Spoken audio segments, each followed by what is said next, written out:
All right, so Project Belgium, Danielle and Sito, mYinsantiy versus Hera+Liereyy, and Heart over here. This is the winners match from Group C of Empire Wars Duo 2. mYinsantiy upset Suomi in the first round, defeating them 3-1, looking pretty strong, but Aftermath B, the team of Hera+Liereyy and Heart, after Hera and Liereyy have left Tempo Storm.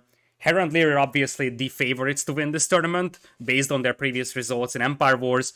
With me is gonna be Ornlu, who joins up for this cast, so let's talk a little bit about the draft. Hello there.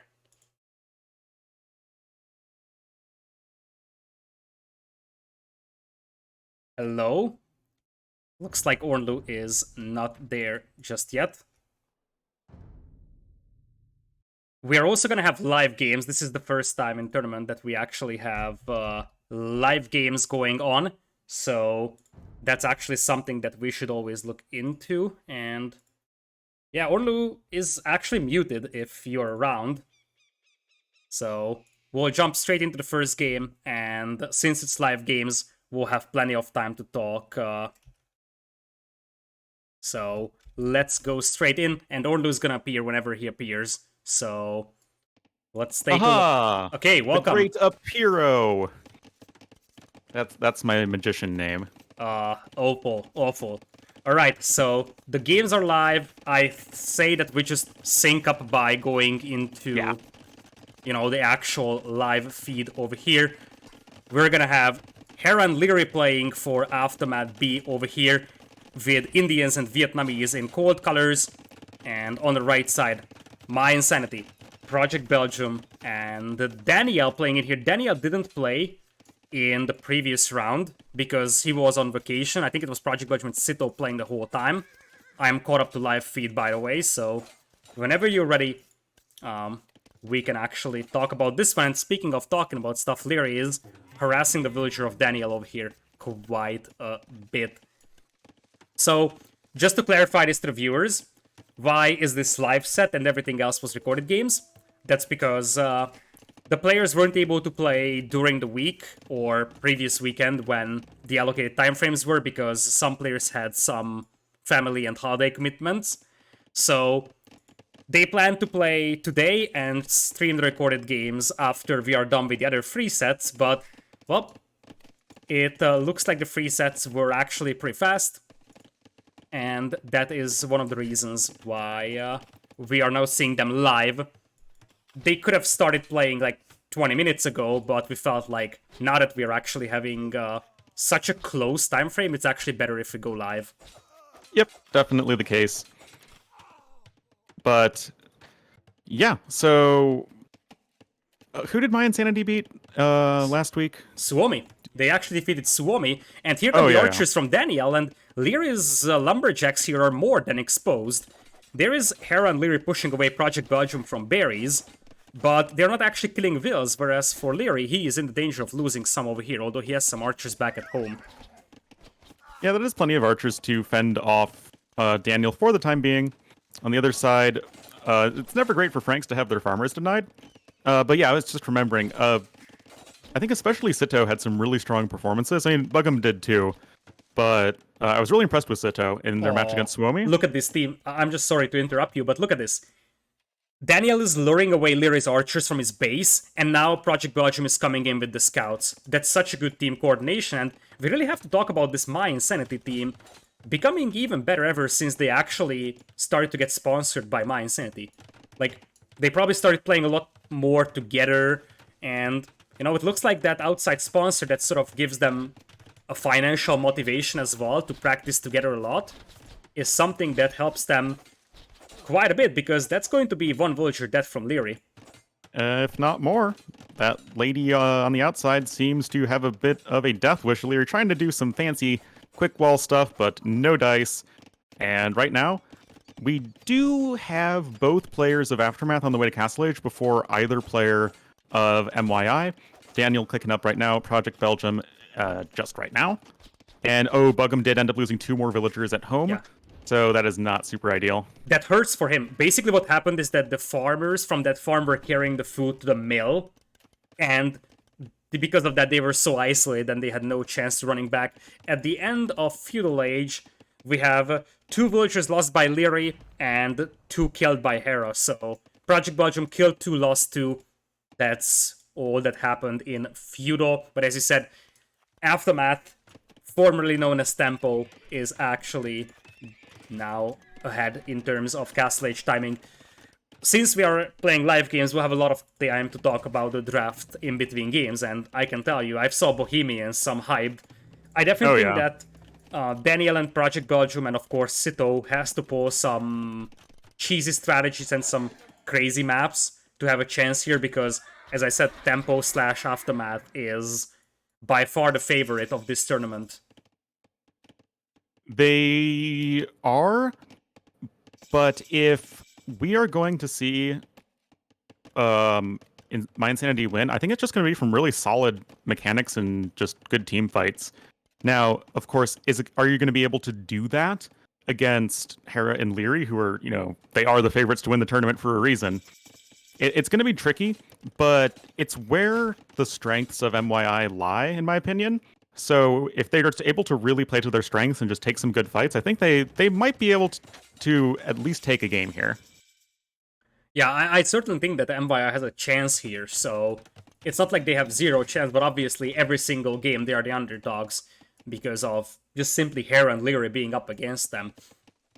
Nonetheless, one thing to talk about is that Daniel plays a lot with the Tempo guys, or now AM guys, so Hera, Liereyy, and Hart in team games. So really, Daniel has a good idea of how Hera and Liereyy approach the game. They know their enemy pretty well here. Oh, certainly. And now, a villager of Lierey's gets picked off as the scouts from Project Belgium run right in. Notably, however, we have 3 TCs going to be coming in here for Hera. Liereyy already up on the 2, whereas both mYinsantiy players are only on the 1 TC. So already we have that greed barracks being deleted, as now the archers run in. No ballistics for Daniel, hurts here really badly. He obviously went for ballistics immediately, but his attack was a little too early. And now the crossbows of Liereyy are here to retaliate. And, well, luckily for Daniel, they also don't have ballistics. But they can cut off the escape path of Daniel's villagers. Oh my goodness. Oh boy, that is pretty darn unfortunate.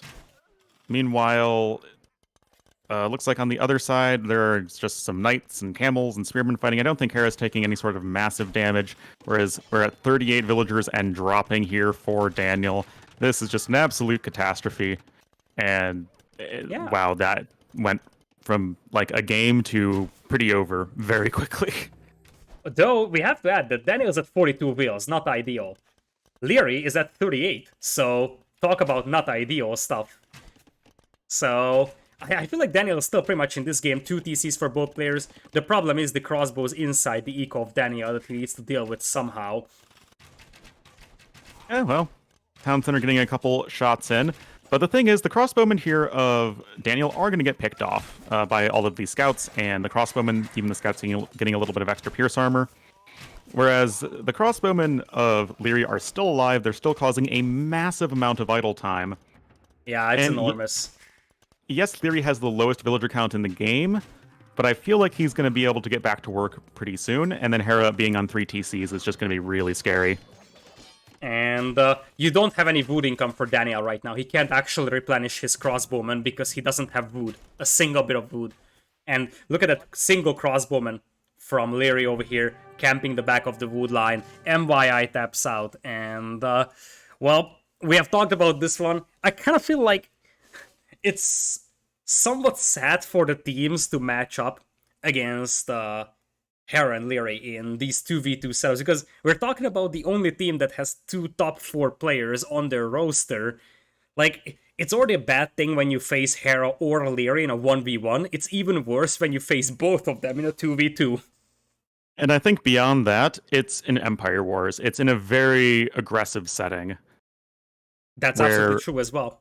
Especially micro with like low numbers of units early on. And just having that incredibly clean gameplay is so important. And what do you know? It just exacerbates that advantage even more. Exactly. It's like, it plays to their strengths the most, and they are already the strongest team over here. Although we have seen some very well performing teams in the tournament so far, so there is definitely contestants against them. But Hera+Liereyy just feel like their gameplay is so crystal clean that it's really hard to do any damage to them, and it's really hard to even take good fights against them. Really. Yeah, it's just rough all around.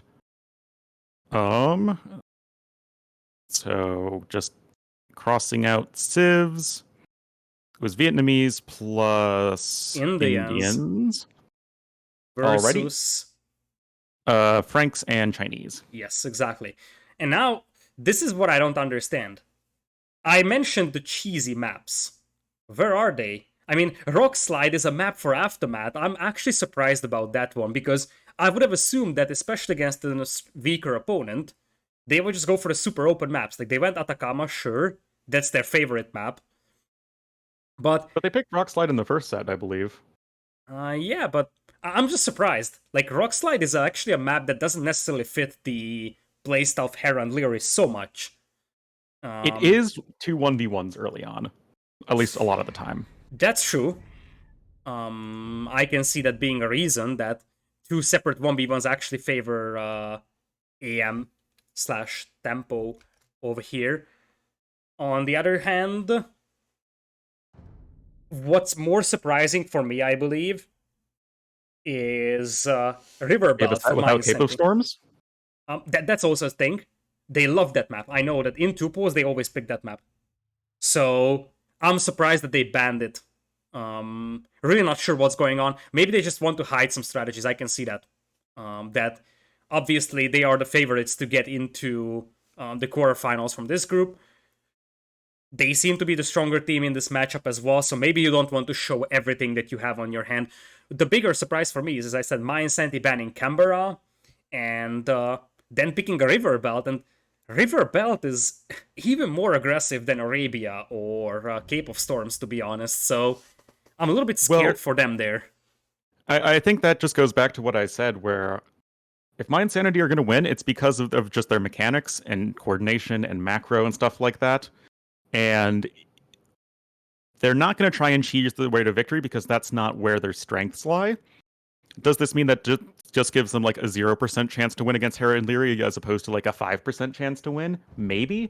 But at least, you know, if they're going to go out, it's at doing what they do best, which I think is what you should be doing. That's, I think, the correct approach here. I can see that working. I can see that. Although that's just my general approach to tournaments. When it's like, we are the underdogs. We might want to go for some cheesy map selections. We might want to go for something special because I kind of feel like if you just play standard against a much stronger opponent, you stand little chance.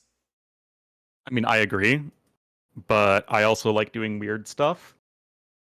And none of the players on mYinsantiy really prefer the weird maps, right? Except Bug'em and Nomad. Yeah, that's true. Actually, the lack of Nomad obviously hurts for them because that's a map where the AM team is actually going to struggle, but obviously Nomad Empire Wars is not a thing. That would be weird. Oh my god, did you just imagine starting with 28 villagers spread around the map and just trying to get them Well, I guess you have a select all idle villagers hotkey now, so that's not too bad. Yeah, you could just have your blacksmith houses already placed, and you would just have to place your TC. Oh my goodness. Hollybot, thank you so much for the second months of resub. Welcome back. I appreciate it. So, game number 2. Well, obviously we will have more downtime over here than usual because it's live games, but we better get used to that because the final weekend is also going to be live. Quarterfinals, semifinals, and grand finals, so we better get used to that.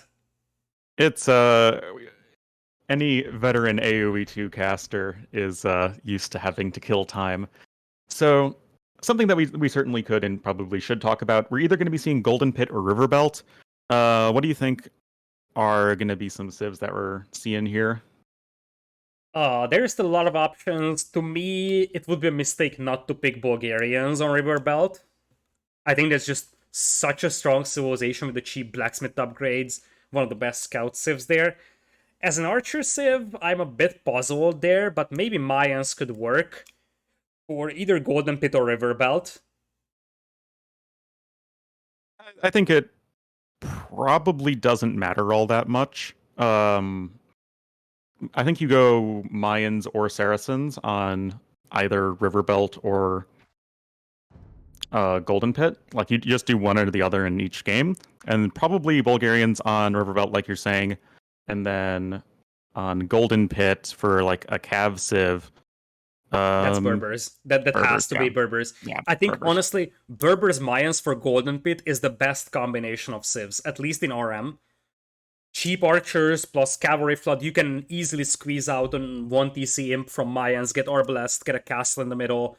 In Tupos, Berbers Mayans was the go-to civ selection for Golden Pit. Obviously, it's slightly different, but mostly it's just wall up and go into Castle Age, so it's not that different, to be honest.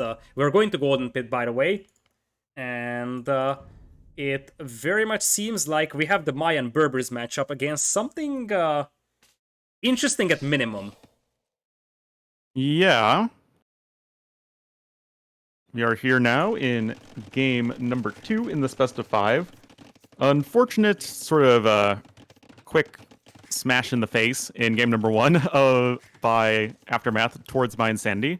But the mYinsantiy guys will have their home map now. It is going to be Golden Pit, and we'll have Daniel as the red Mayans to the west, and Project Belgium as the yellow Berbers to the south. Very orthodox.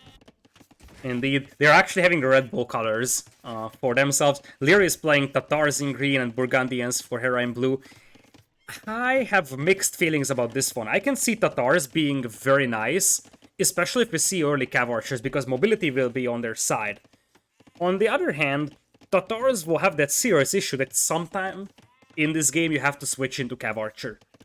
And it's not like you just mass a bunch of crossbows, click the Imperial button, preserve your numbers, and just finish the game with Arbalests. You can't actually convert your crossbows into Arbs now, and that's going to be a massive problem if this game goes long. I actually like the civilizations of mYinsantiy over here a little bit better, although Hera is going to intercept that scout from Daniel, so it was a short-lived eagle there. You know, the eagle, it soared so high, but ultimately came crashing down onto the hillside. Very sad. But I tend to agree with you. I mean, like I said, the Berber Mayan duo, it's just much more standard. The power curves are very straightforward, and then it's pretty consistent throughout most of the game. Whereas Lierey's probably going to need to make something happen with early Castle Age and Crossbowmen with free Thumb Ring. And Burgundians are like all about timings with either Cavalier or Paladin or getting your early eco upgrades, which notably Hera has not gotten yet other than just double bit axe. So we'll have to see how these two civs play out together. Yeah, I kind of feel like so far from what we have seen, as Hera could lose a villager here, Hera loses one. So that's the first villager casualty of the game. Project Belgium, on the other hand, is going for some big walls though, and I kind of feel like that's a mistake. He could easily get pushed by the archers of Liereyy. It's unlikely that Hera's gonna make a lot of scouts because he's Burgundians, so he must be making Cavalier. I was waiting for that. Yeah, I had to. I just had to. Guys, Lita even says stuff like that all the time when we're playing team games together. It's just a constant whenever Burgundians show up. And whenever the Hera scouts showed up, honestly, I think Hera just doesn't know that there is a hole here. Well, he should. Like, he probably doesn't believe that there is actually such a big gap. Project Belgium, what are you doing? Oh, he doesn't even realize the forest. Oh, yeah, he doesn't have that scouted. One tile. No, Bugum! Oh my goodness. That's a bit of a too extensive of a wall. I don't mind big walls, because if you can actually successfully finish them, it's perfectly fine. But I think it's such a big investment, and you have absolutely no tools to defend this. You go back home with those villagers, you will never have a repair villager close by. Project Belgium could have gone for way smaller walls. I mean, if you just went to the wood line, the stone mine at the near the edge of the map actually blocks that all off, so it wouldn't be bad. Like those would be the walls I would go for. But as it stands, it's just kind of unfortunate. And now we're going to be in a situation where already we have this momentum advantage with Aftermath. We can't call it tempo advantage anymore. That would be illegal. But faster castle age for both of AM, and they'll just be able to keep up the pressure.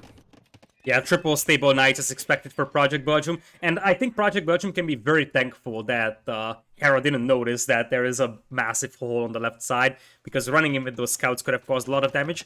Nice defense from Project Belgium, though, keeping those villagers alive, although his stables might go denied, which could be a disaster. Oh, I don't think so. One of them goes up. Okay, they do go up. It was a Fast little moving bit Berber scary. villagers. Faster moving Berber villagers are nice for this sort of thing. Yeah. Here come the archers, though, and Lyreyy's group of archers Ooh. could get intercepted, and that's definitely nice value there for Daniel, getting +1 defense in just now. Well, Liereyy hasn't lost a single archer yet, and is now coming in with reinforcements. Oh, the archer micro from Liereyy. This is cheating. He lost an archer, guys. He did it. An archer went down, and now he's in castle age, so he has thumb ring, even if they are just archers. Yeah. This How is... the hell did he? He lost one archer, and they weren't even the forward archers. Oh, man, that's just brutal. Like, Liereyy is the best pure archer player of Age of Empires, to be honest, and Hera is one of the best pure cavalry players. Another reason why they're so dominant. And as I said, those crossbows will have to make it count right now with the fast thumb ring.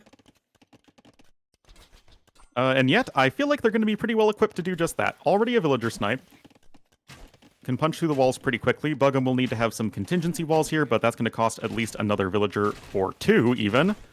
And this is already looking to be kind of a disaster. Although I appreciate all of these players today being very conscientious of the fact that I still have a lot of work to do for my next YouTube video, so I'll have time to work on that today. Project Belgium doesn't have +2 defense, he can't afford that, and that's going to be a massive issue against those thumb ring crossbows. Luckily for him, it looks like Liereyy doesn't actually commit to this one. Hera just running in with some scouts, probably just wants to see exactly what Bug'em is up to, see if there are any extra town centers from him, sees that it's not the case, it's just triple stable knights for the time being. There are 2 TCs here for both of our archer players, although Daniels is up first, as Liereyy goes to the center, still just making those crossbowmen.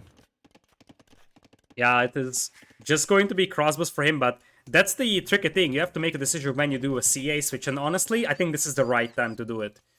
Because you want to do it when Hera for a moment actually clicked scale barding, but then cancelled it, so that wants to be chain barding instead. So I feel like you now have a good group of crossbows, you're not actively taking fights, and the thing is that Bug'em just left those scouts inside his base there, so he should at least leave one camo behind, because otherwise you know what Hera's gonna do with those. Oh yeah. Like, if I were in this situation, I would instantly lose, like, 7 villagers to those scouts. So I just... Oh, and Lierey's even pushing at the front again. Oh my goodness, they're double teaming Project Belgium here, and that definitely catches him off guard. Still no +2 defense on those knights, and that's gonna be a lot of idle time, even more dead villagers. Oh no, the spearman goes down. Oh, that is... I mean, it's Berber villagers running faster, but you can't run fast enough against this. Yikes. Bug'em is trying to arrive with plenty of knights, but they only have bloodlines and +1 defense versus +1, +2, and their cavaliers. And yes, it is that simple, as the cavaliers are just going to be so much stronger in this straight-up fight. Oh, look at Liereyy just cutting off the escape pad. That's cruel, that's brutal. Yikes. Even trying to get into the nook corner here just to minimize the amount of surface area in which these knights can attack the crossbowmen. Yeah, This is making a very strong team look like plebs. Yeah, this is a team that defeated Suomi, and yeah, Suomi has been underperforming for some time, but I mean, mYi is probably, if you start listing the teams, like the 6th or 7th best team right now as a team game. team in Age of Empires, and they're getting absolutely annihilated here. It's not even remotely close. As I said, I feel like you just can't play standard against Hera+Liereyy because they're just so much better than you. Leary lost 7 units that game. Yeah, 24 kills, 7 losses. That's just hilarious. Hilarious. Yeah, it's hilarious indeed. And let's be honest, Project Belgium and Danielle did have a pretty decent civ advantage here, I believe. Because Berber's Mayans is an insanely good combination here, but Tempo was able to use those power spikes that you mentioned so well. And that means that they are now up 2 games, 1 game away from the quarterfinals, and really they are stomping mYinsantiy right now. Oh yeah, I feel like at this point, if you can look at the other Gamer Legion. You can look at Gamer Legion, the other AM team, WWP, and then like Vietnam, backed in ACCM, and Heresy, and like all of those guys do seem like kind of a cut above at the moment. Yeah, that's a rough one. I totally agree. I kind of feel like, from what I've seen this weekend, trying to avoid spoilers, but nonetheless, I don't see White Wolf Palace or Heresy or even ACCM and Bacti's Vietnamese team beating this Tempo. Probably not MBL and Nikov as well. The only 2 teams that might stand a chance based on what we have seen is probably the 2 GL teams. I can see them surprising them just because of the very different play styles of those.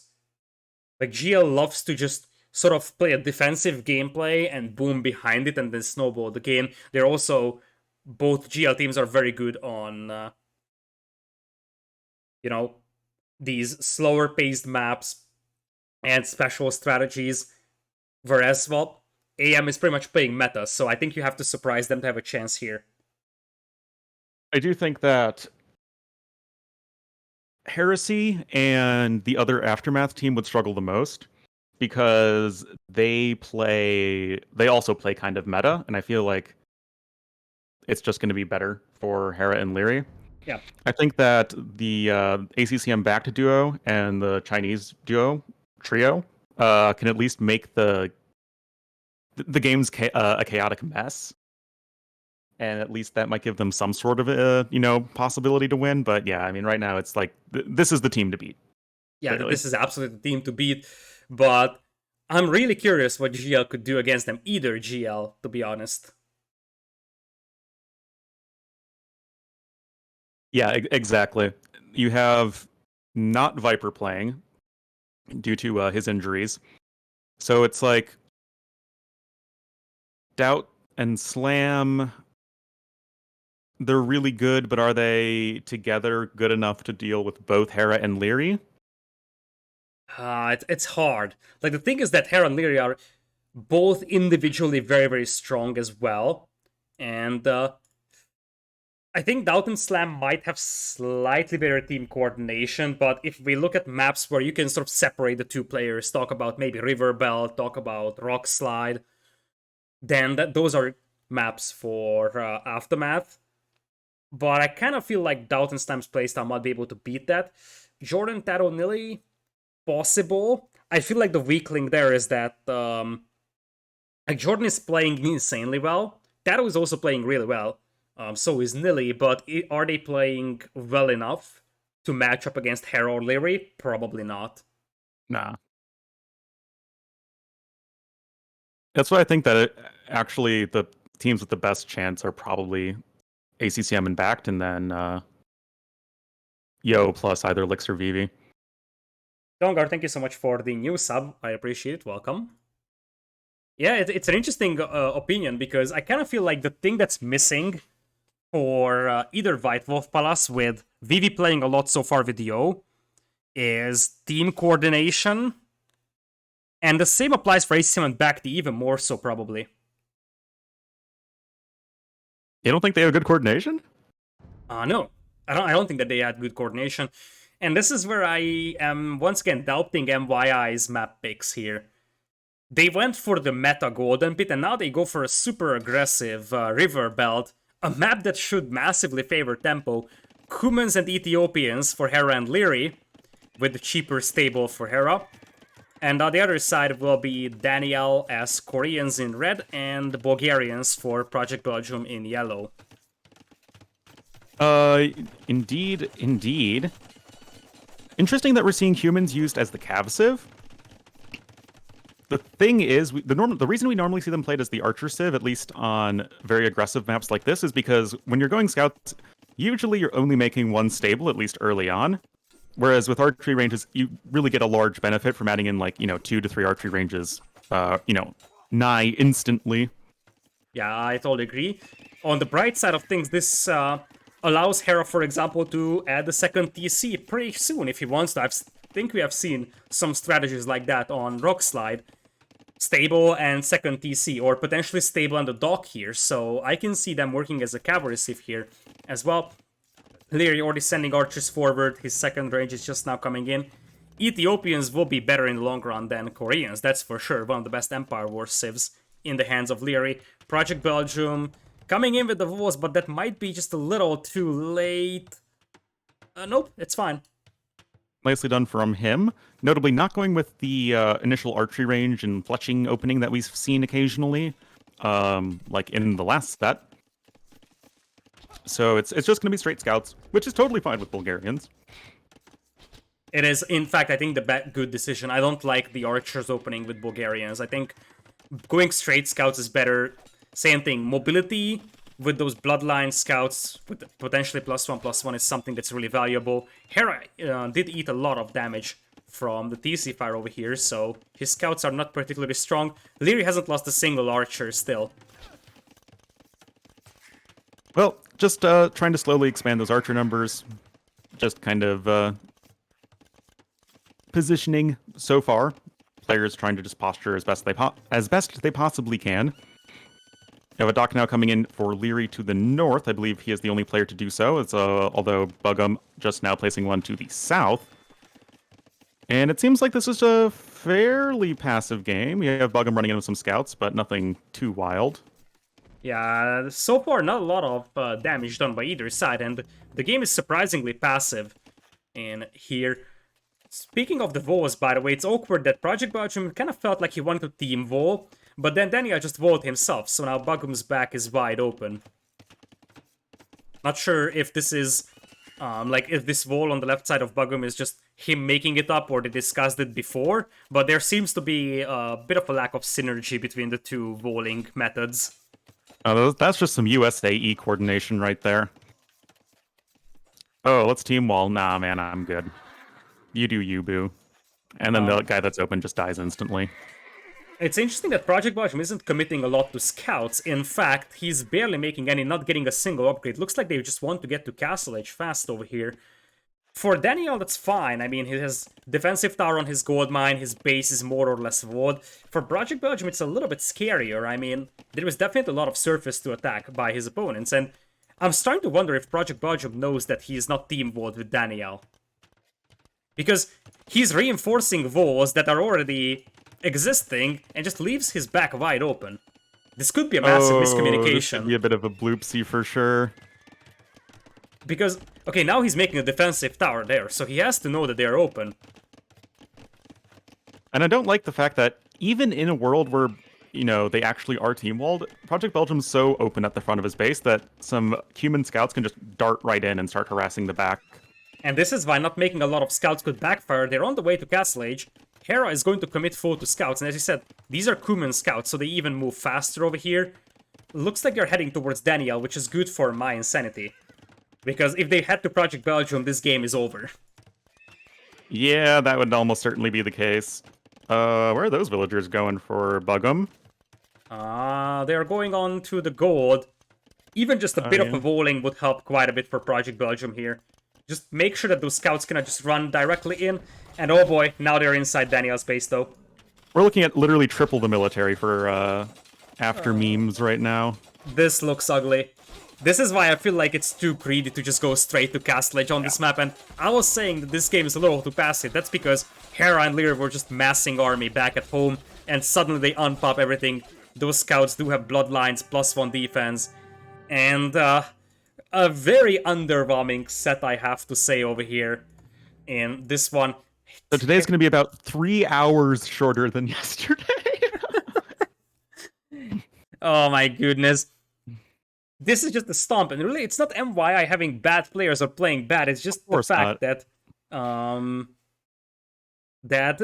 mean, this is the team to beat. We looked at this one, even in Tupos, where it was 2v2 RM.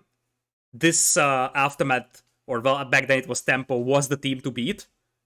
Now, even more so, in Empire Wars, open maps, the exact things that actually favor their strengths. Exactly. But credit to them, they are delivering. The thing with Hera and Liereyy is that they are very consistent, and it's the reason that they always have high finishings in tournaments or high placements in tournaments.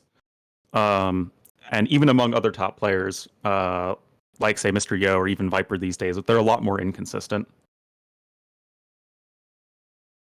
So credit to Hera and Liereyy for just they have very, very good team chemistry. They are individually extremely strong, and really, like, they're so strong individually that they are making things happen that shouldn't even happen. For example, Liereyy barely losing any archer in the previous game. That's their thing.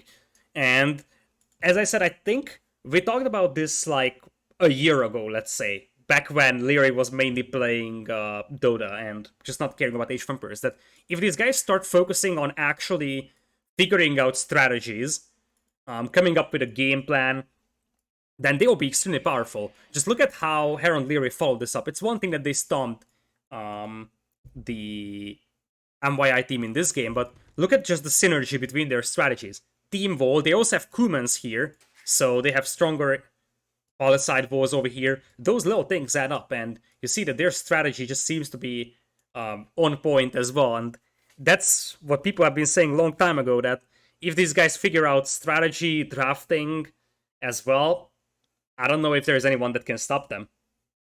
Well, that's just going to be something we're going to find out as the tournament goes on. Question for you, Mr. Tournament Host.